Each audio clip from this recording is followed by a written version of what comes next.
Ladies and gentlemen, Eddie Marcus here one more time. You hear me talking about demons.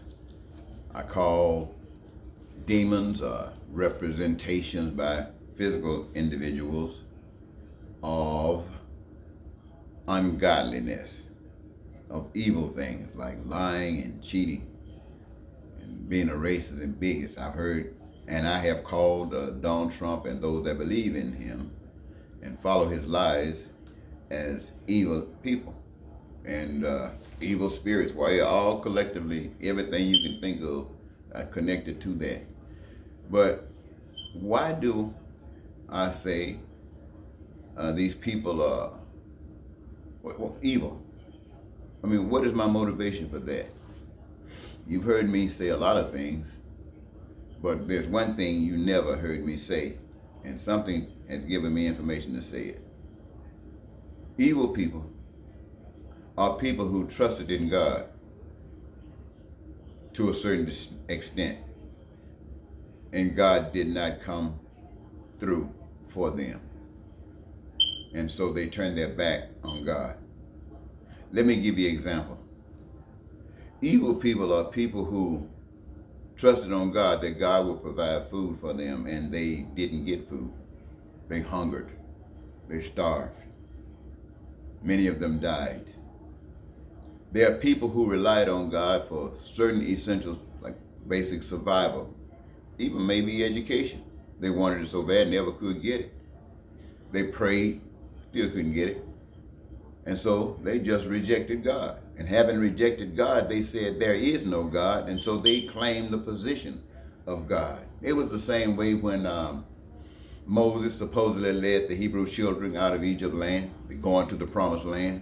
Those people got out there with the promise that Moses had made that God was going to provide for them. And when they got out there, they found themselves in as much hell as they were almost or more when they were in Egypt land. And so you can imagine these people weren't really thinking about God after then and was probably going to kill Moses for telling them about God.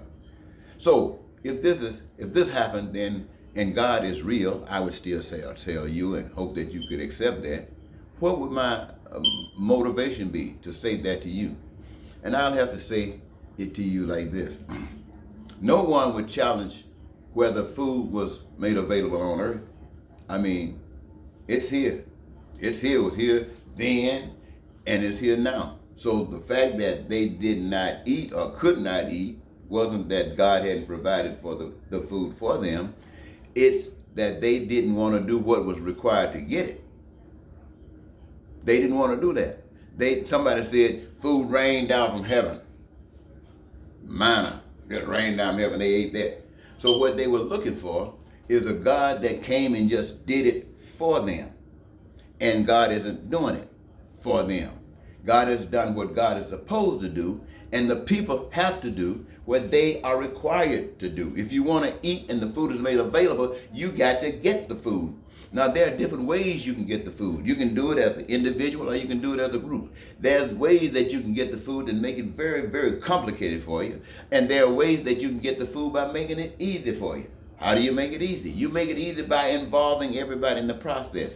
You make it easy by respecting the rights and the aid that you give to the process in making that food available to everybody. The people that were brought out of Egypt, they could have had food.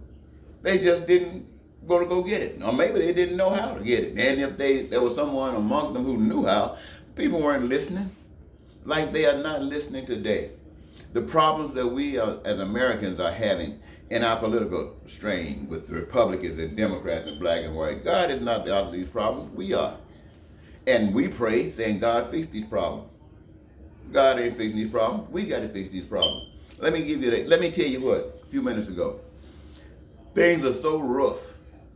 I tell you about God, and I know exactly what I'm telling you is true. And I go and play the lottery. 518 million or something that's going to come out.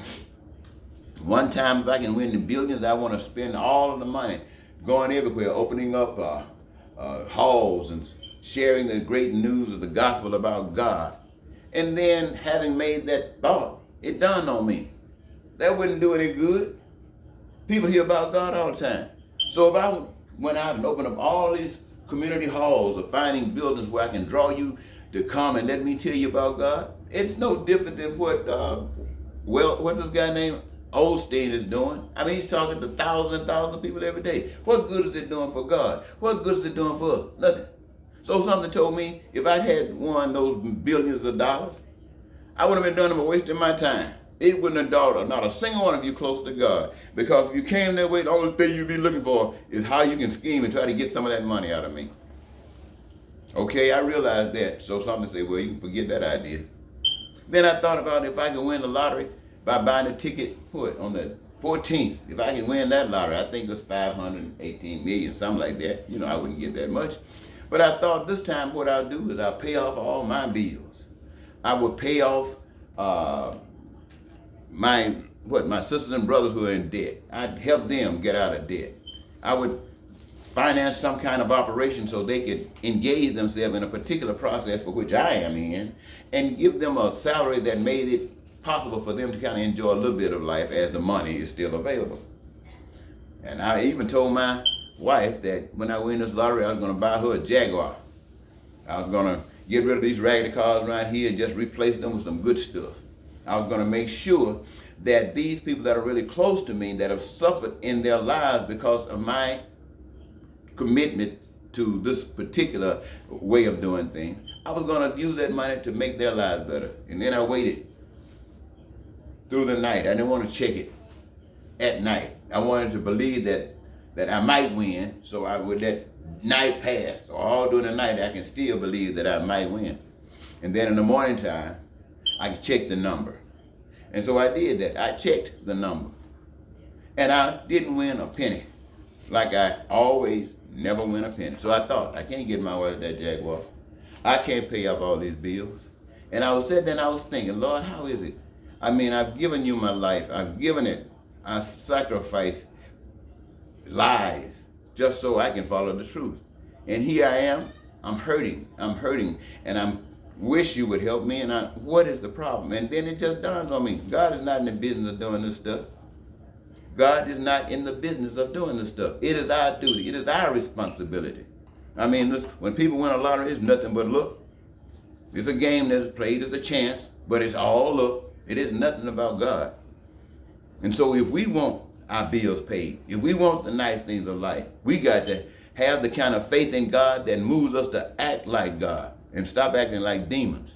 Act like God. If you want food and there's a system set up, use that system in such a way that it can feed everybody. Well, everybody, not just some. And apply that to every instance in life.